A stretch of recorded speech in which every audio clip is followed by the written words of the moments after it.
بسم الله الرحمن الرحيم والحمد لله رب العالمين والصلاة والسلام على رسول الله وعليه وصحبه أجمعين. السلام عليكم ورحمة الله وبركاته. وعليكم السلام ورحمة الله وبركاته. وعليكم السلام ورحمة الله وبركاته. Yo, hold up for a second. You didn't see what he just did when he was going to respond to me. He did the Giga Chad face, bro. What did he Bro do? did this. Bro did this. Yeah, like what you're doing right now. All right. Tell me what the topic is, man. What are we talking about? Today we're going to talk about something that's very prominent in the world. You know, I've talked to a lot of people in my life, right? 18 years of living. Sure. I've talked to a lot of people, and almost every person I've met from any different culture or background, they always talk about how like some of the people are racist and like, dude, it's really messed up. Like they're always racist. They're colorist. They don't know this, that. I've never understood that the logic behind racism and what compels people to be more down upon a person just because of their skin color or just because of where they're from. It doesn't make sense to me. Like honestly, like if I tried to put myself in their shoes, it would never, like I couldn't fit them. Right.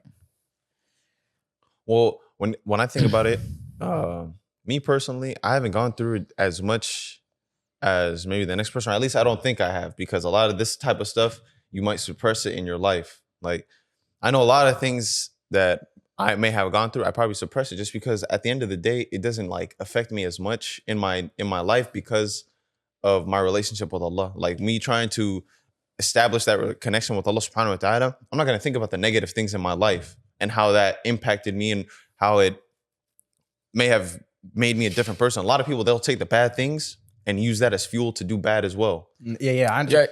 So look, like you said, it's not only that, but also the way that you carry yourself. Because a lot of the times, you know, I'll be talking to some people I know.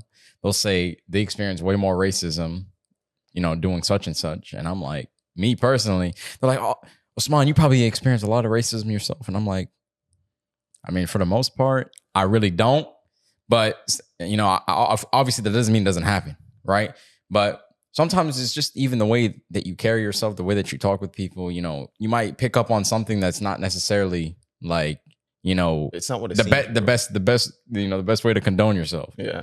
No, but and then people go ahead and they associate that with a certain community or group of people. And then it turns into a whole big thing because you got to think about it. Some people, the way they act, that's all they've seen. And can you really blame them for that? Yeah. Like things are set up in a way so that they can grow up and become a certain way. And so that people are stuck in that type of mentality, stuck in that type of, you know, environment because that's all that's you know, that's all they've ever been fed. And that's what people want. Some people want that because why? You know, there's a lot of great benefit to them. Like, for example, some of the stuff that they feed us in school, you think all of it is not for reasoning. You think that there's not propaganda behind it. And, you know, the same thing can work outside of school, in the workplace. Oh, that's a good point. Go ahead. You go first. Here's the thing. Like you said, alhamdulillah, I haven't really experienced racism. I mean, when I was younger, when I was in school, like in middle school and whatnot, they used to, when we came from Saudi Arabia, they used to call me some things. Like they used to have a joke, African booty scratcher. They used to have like You're lying. You're lying. What the hell? Wallahi. Dude. They used to have this joke. They used to have mud pies. You shower things like that. But it was jokes. It was jokes. Oh. But like I'm pretty hard headed. I'm not gonna let that get to me. But like you might not think that there's not racist being like shown towards you, but the reality is we might just be ignorant to it. Because I know I've met people, they told me disgusting things. I'm like, yo, there's no way, this is inconceivable. I never thought like another human being would do this. But the reality is true. Dude, like for example, right? We're black, right? Yeah. Like we're Sudanese, right? We're more on the darker side. What is something that, you know, has become a joke, right? People joke around about it, but in reality, you know, we understand where they're getting at here. Mm-hmm. Call us black people, they call us monkeys. Yeah. It's like, you know, at first, like, yeah, it might seem like a joke, but like at the same time, when you keep on hearing it over and over again, you're just like, dude, like, is it a joke? Like, yeah, exactly. Like, look, whenever you hear someone like they keep making the same joke over and over again, you're just like, are you really joking at this point? Or are you trying to tell me something indirectly? No, but here's the thing, though. In Islam, like, you got to be careful. You got to be careful what you say. Like, because here's the thing. On the like, getting more serious now. On the Day of Judgment, everything you said doesn't matter if it's a joke. If it was a fib, it doesn't matter. Allah's gonna ask you about it. Everything that came out your mouth, and it's not gonna be you that test. Like, it's gonna be your mouth that testifies. Like, you're gonna testify against yourself.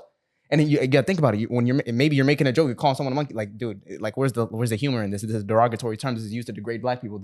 Like to a certain amount of people just because of their skin color. I don't see the humor in this. You know. And it's not even just that. It's sometimes, all people might be guilty of this, but we try to, sometimes use a joke as an excuse of the wrong that we're doing. Like, for example, we might tell a lie and say, oh, I was just playing. I was just joking. Mm-hmm. But at the same time, though, had that have some benefit to you, you wouldn't have said it was a joke. You would have just kept going along with it until, you were satisfied. And that's a scary reality to think about. Like, for example, someone might, scam somebody into doing something, and then the person will catch on. They'll be like, man, I was just joking with you. And then they go ahead, they save themselves. But in reality, you're not saving yourself from Allah. Allah knows your true intention. Allah knows what goes on in your head. Allah knows what goes on inside your heart. Allah knows what you had planned. Had you not said you were joking, had they not caught on to you, right? And we see this happening everywhere. And it's become very normalized now, to the point where, like I said, a joke is a justification to do anything that you want. Or even like you said, like joking in the religion and whatnot. Oh, for example, like, look, people we see a lot of cases of this. You'll see a man and a woman, they'll be having an interaction, right? And people would consider like things that they're saying like as sexual assault. But then they'll be like, I'm only joking if you're joking. You ever see stuff like that? Yeah. To justify what they're saying. They'd be like, look, listen, I'm joking, but if you're not joking, I'm serious. Things like that. Yeah, I've heard of this. Trying to use like some type of contingency. Exactly. Whatever they're trying to say. But you are outright like, you are violating this person. Yeah, you're committing this is a crime. Like or even like someone will violate a person. They'll talk about their facial features. They'll talk about their height. They'll talk about their weight. They'll say all these horrendous things about a person. And when they see that it's taking effect on them, and that they're, dude, I'm only joking. Like, soften up. Like, you're such a crybaby and whatnot like this. But like, come on, bro. You gotta understand things that you say have effect.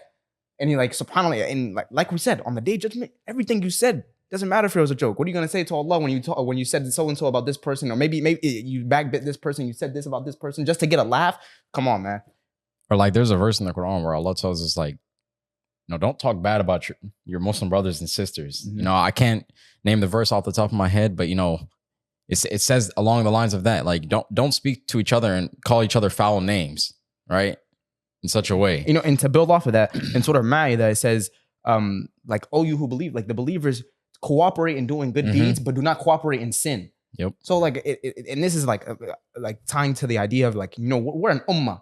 We're not gonna. I don't want to aid my brother in like joking and harming another person in sin. I don't want to aid him in that. But rather, I would aid him in doing good. But yeah, think about it. Like, look, you'll hop online, or you'll be out with your friends, and you guys all start making jokes about such a person. You guys are aiding each other in sin. Exactly. Or you go online and you see someone doing haram in a video, and you go and commenting, encouraging haram or not speaking about it. Or if you're gonna speak at all, then don't aid and abet the haram. You know what I'm saying? Like, don't enable this person, whatever they're doing, and like treating them like, oh, this is what you're doing. Oh, it's entertaining, it's funny, this and that. But then it's actually haram, and you're encouraging that. So speaking of this, I actually have a story of something that happened to me the other day. So I was out with one of my friends, and then they were hanging out with their mutuals, right? And we were with a pretty big group of people, and we were outside of this Whole Foods.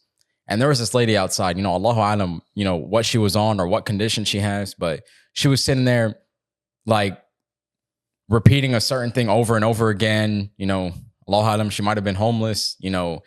She didn't have much going on for herself, but she was tweaking, right?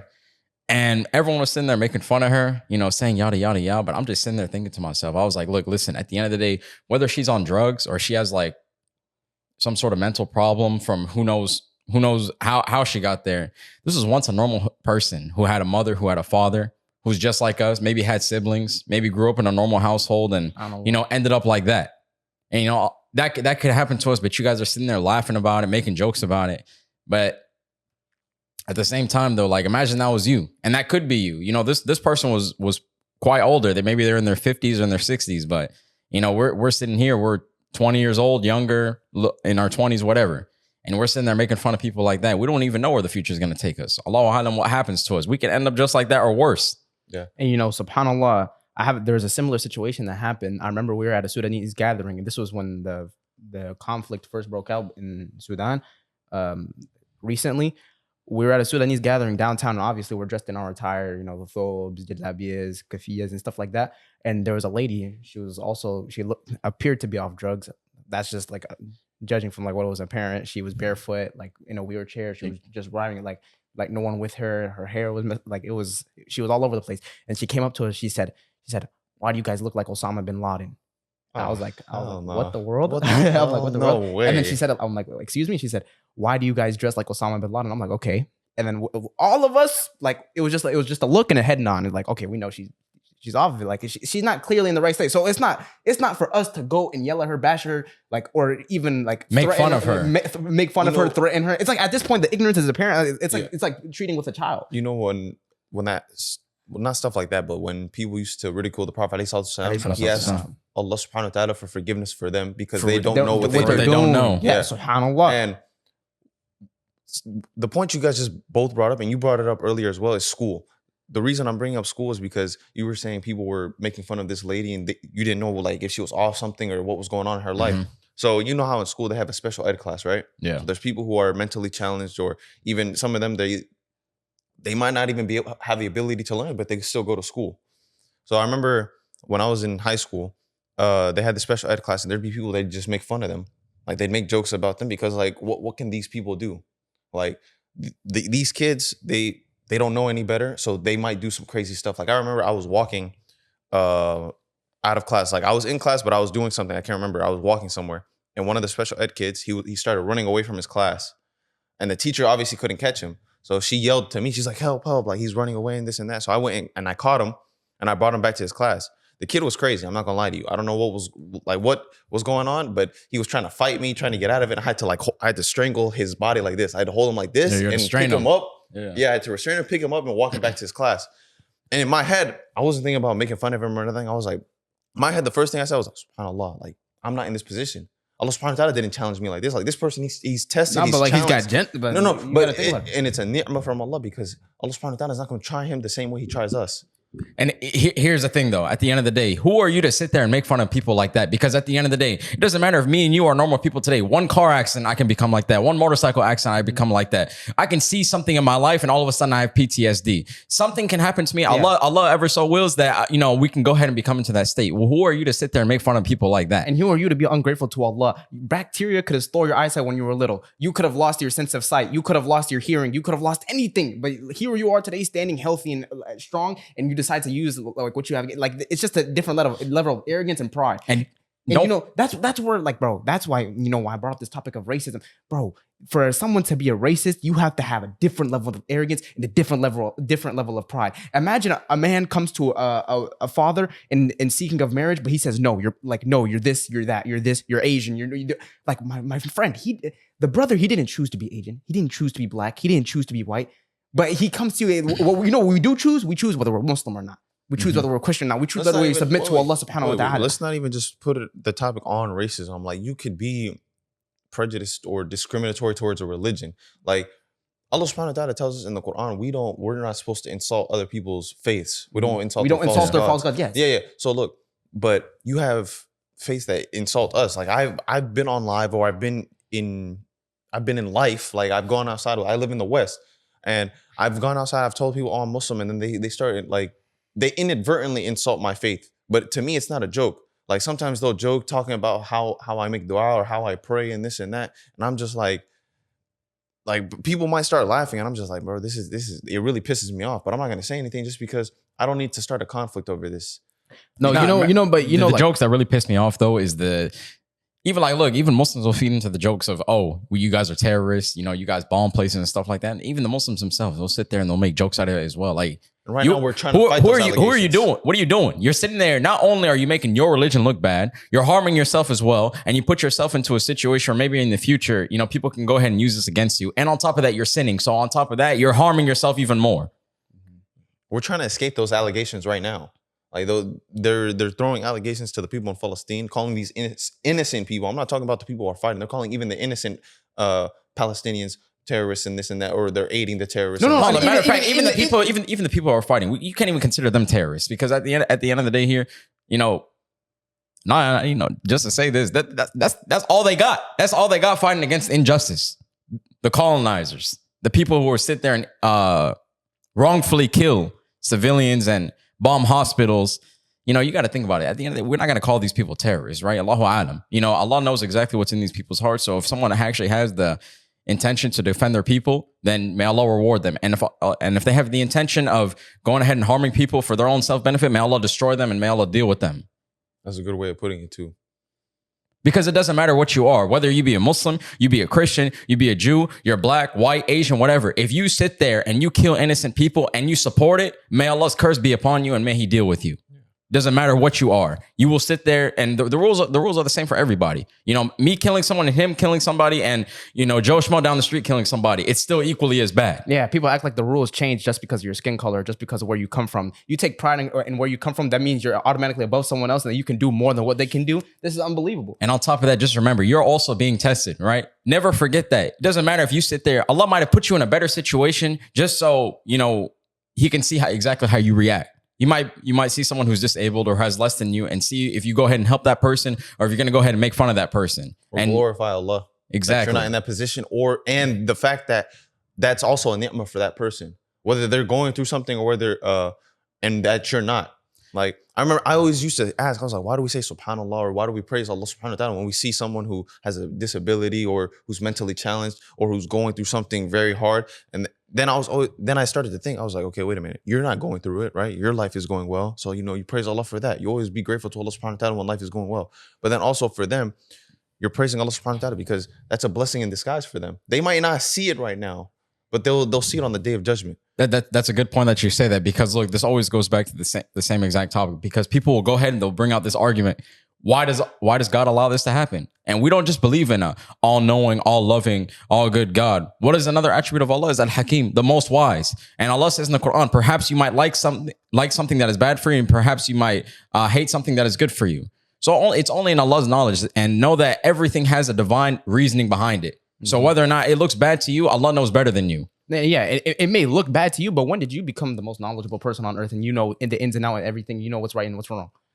Let's go back real quick, because the reason I wanted to go back to like this topic that of school, because for me, you guys are bringing up racism stuff, and me, I can't really think of too many instances where it happened for me, except for me being Muslim, because a lot of the times people didn't believe I was. But that doesn't really Sudanese. deal with racism. That's like Islamophobia. I know. I'm saying like people didn't really believe that I was Sudanese. I had to always prove it like a whole bunch of different ways. I used to always say, "Oh, I'm African." And they'll be like, "No, you're not. No, you're not." And I'll be like, "Yeah, no, I'm from a country called Sudan." They're like, "Where's that?"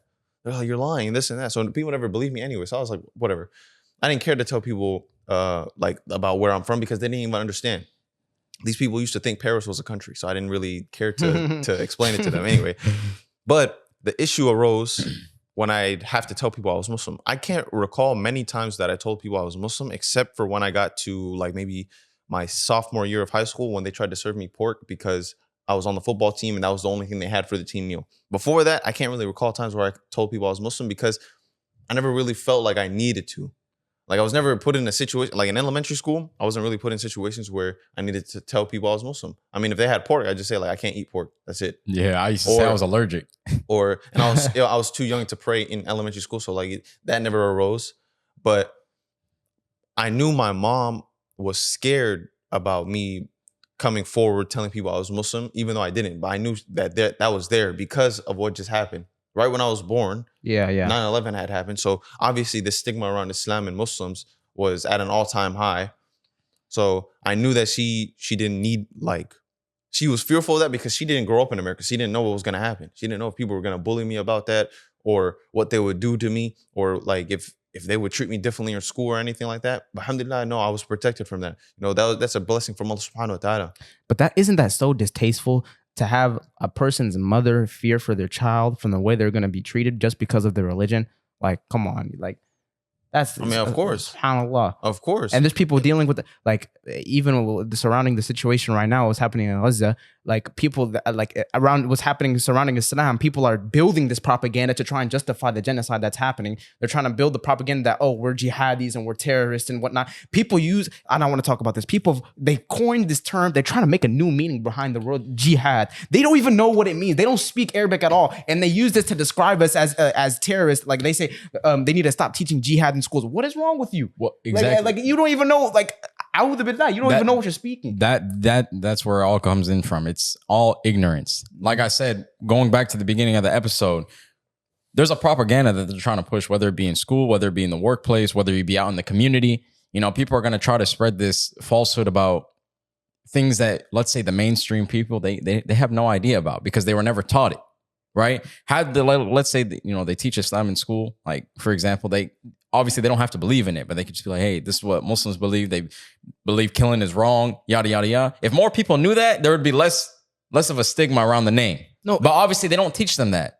So then, like I said, they grow up in this environment. And that's all they've ever been taught, that Muslims are bad, they're bad people and stuff like that. Can you really blame them for thinking that if that's all they ever know? No, but here's the thing though.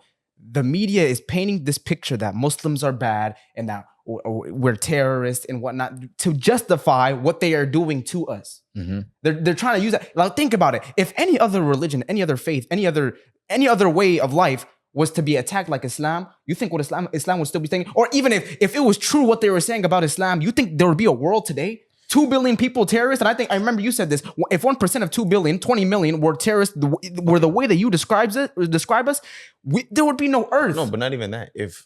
If Islam were not true and what they say is true, Islam still wouldn't be here. Not even the world. Islam would not be here. How does Islam still stand even after all the slander that it goes through? Because this is remember, the Quran says this. The truth will the light will like throw out the darkness. They try to extinguish the light of Allah, but Allah will not allow except His light be perfected. This is one of my favorite verses. This is Surah Tawbah. Mm-hmm. Surah Tawbah, subhanAllah. And speaking about school as well, right?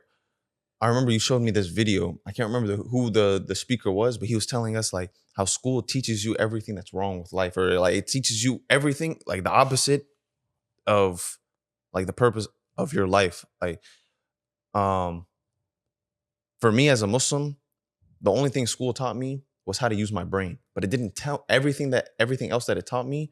It doesn't go with what my religion says. Like they teach you about this Darwinian evolution and this and that, and they teach you about things that go against your religion. They teach you to be secular. They teach you not to take any schools of thought. They teach you to only try to take the most general path that there is. Here's what I will say. I agree with you in the sense that they do teach you a narrow path, but that's from from kindergarten to like all the way through high school and graduating, and then you go to university. Then it's different, but they do teach you a narrow path. But here's the school. I do believe for every Muslim it is important. I believe the proper education is important for all Muslims because I believe Muslims should be the leaders in advancements in mathematics, technologies, engineering. I think we should be the leaders in these.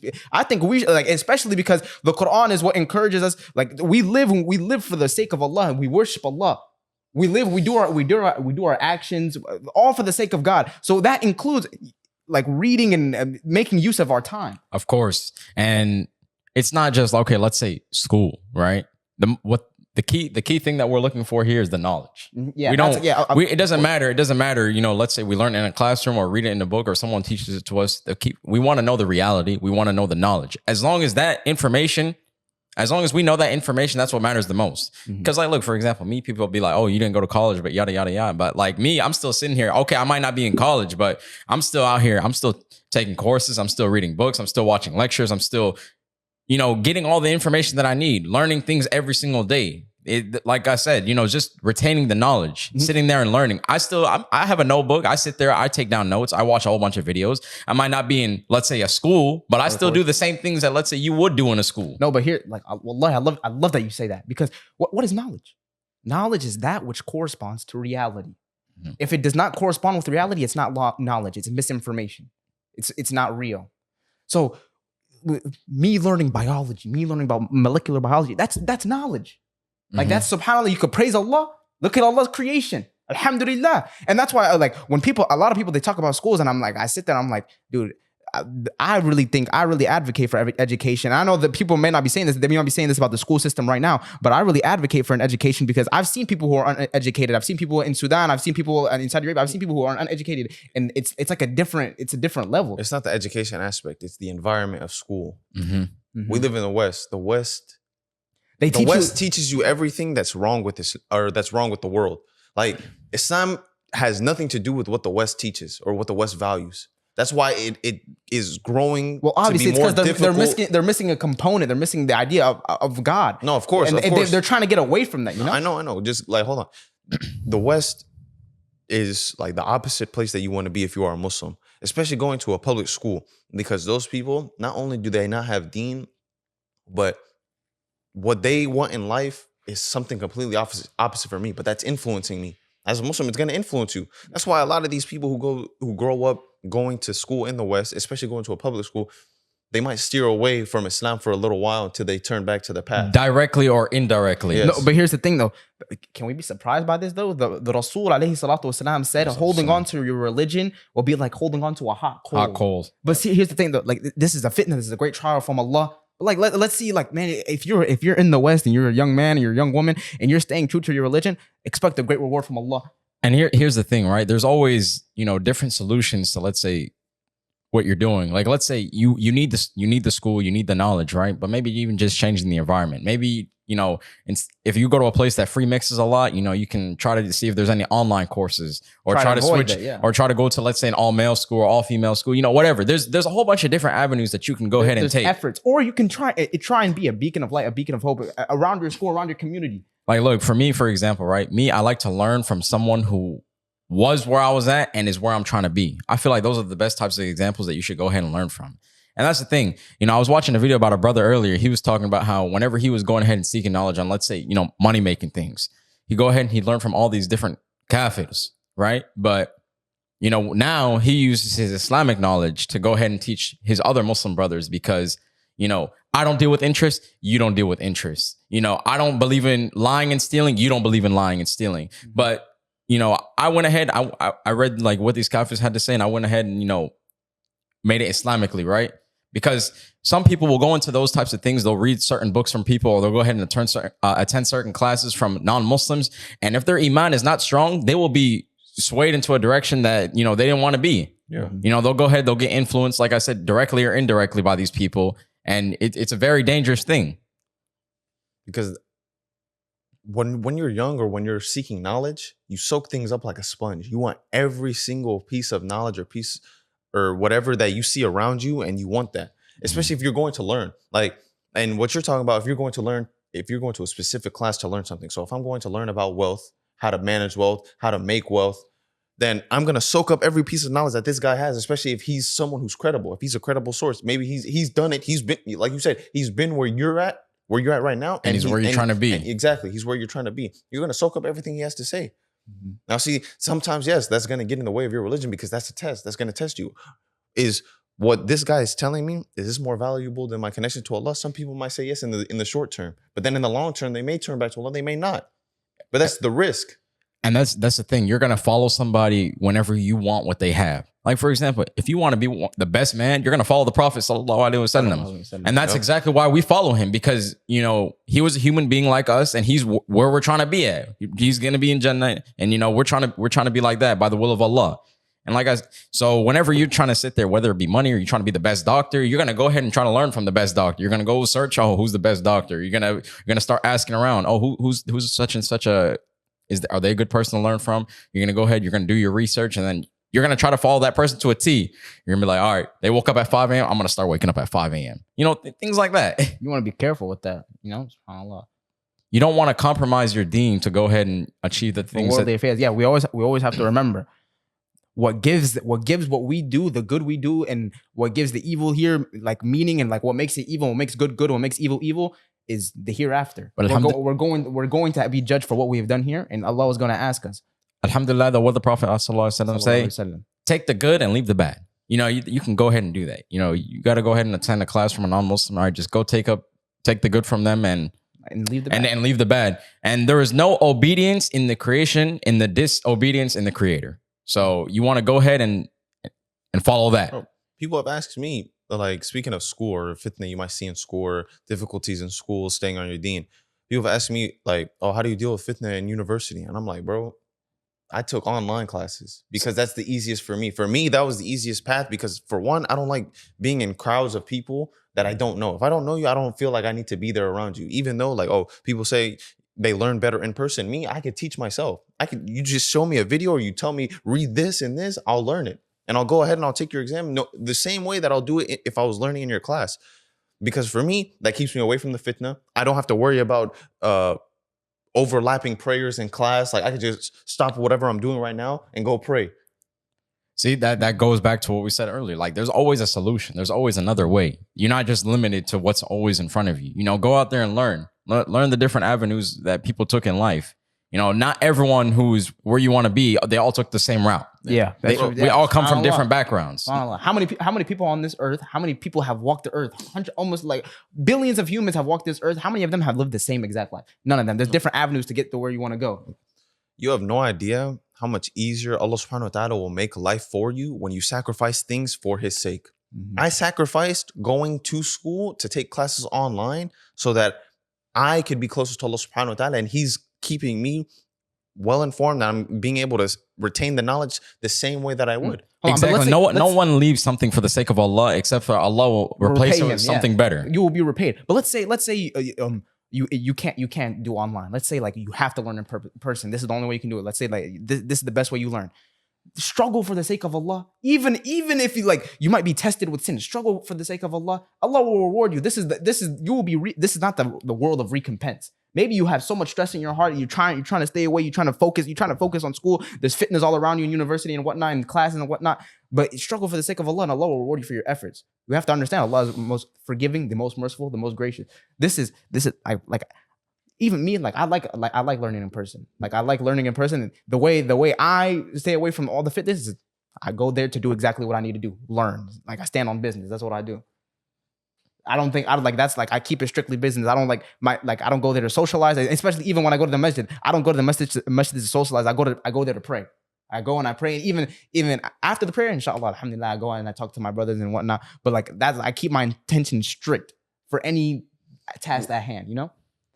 When you say struggle for the sake of Allah, that also tells you in your mind, if someone were to be fearful, oh, I don't want to be around the fitna that's in school or something like that, or whenever you think of something like that, that's iman right there. Yeah, that's a good thing. thing. So when you do that, you know that you can handle this. Build off of that. Build off of that. Yeah, exactly. It's not like, oh, I'm going through it, I'm not talking about it, or I'm not thinking about it at all, and I'm just trying to put it off to the side until shaitan's whispers get inside my head, and then his whispers start making me think that this is coming from myself, so then you end up falling into it. But when you keep that stuff on your mind, when you keep Allah subhanahu wa ta'ala on your mind, when you know that, oh, I can differentiate between my own thoughts and my own whims versus that of shaitan, then you know that your iman is there. Like iman is very much inside your heart. And that's how you can keep growing it. Yeah, you gotta say alhamdulillah. If you're worried about that, that's what you gotta say. Like alhamdulillah. Like you look at a person, like maybe like they're asking these questions, like, oh, how do I deal with this? How do I do it? Like you gotta say, stop. Say alhamdulillah. First, you got that iman in your heart, man. And understand this. Allah does not want to make it hard on you. Allah wants to make it easy for you. Mm-hmm. So you might, like you said, you might have to go and do certain things, but you got to at least hate it in your heart. Yeah. Hate the haram in your heart. And that's, the weakest form of faith, but, it's faith. It's faith. They might say be the weakest form of faith, but trust me, it's still strong. But faith is better than no faith. Look, listen, because whenever I see a haram and I'm hating it, I'm like, bro, trust me. It makes me feel even closer to Allah subhanahu wa ta'ala. Like anytime I see,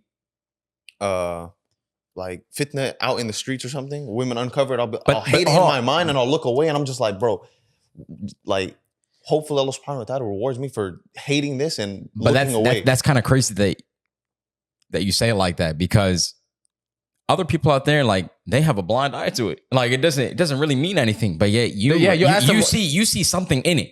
You see the bad in it. You see the good in it, whatever it may be. Like Allah put that into your heart. Like, yeah, you'll show them a picture or whatnot. Like, or like you show them a scene. They'll be like, you'll say, what is wrong with this? You'll be like, what? Nothing's wrong with it. But even though like you clearly see, like imagine you're walking in the streets and you're like, what is wrong with the street? They can't see it, but you can see it. But that's you being able to tell right from wrong. Because look, what did the Prophet ﷺ say? Whenever you sin, it's like a black dot on your heart. So you get so many black darts, you can't tell wrong from right and right from wrong. So be glad that you have that ability to tell the right from wrong. Yeah. And that's gonna close this out, inshallah, this podcast. Let us know if you guys enjoyed this podcast. Brought up a couple of good topics, alhamdulillah, especially for like a lot of us out there, since we're all young. So a lot of us are in school and stuff. So it's very beneficial for us to think about whether you have experienced racism or Islamophobia or fitna in school or any type of difficulties in life. Know that, Allah subhanahu wa ta'ala aims to make it easy for you, aims to make it easy for all of us. And with that, assalamu alaikum wa rahmatullah. All right, guys, make sure to share this with your friends and family. You never know whose life you can change by sharing this. And make sure to join our Discord server, the biggest Discord server in the Ummah. I know you guys see the link in the bio. You guys don't ever want to join. Anyways, we're still students of knowledge. We're not scholars. So keep that in mind. We're open for correction. Assalamu alaikum wa rahmatullahi wa barakatuh. Assalamu alaikum wa rahmatullahi wa barakatuh.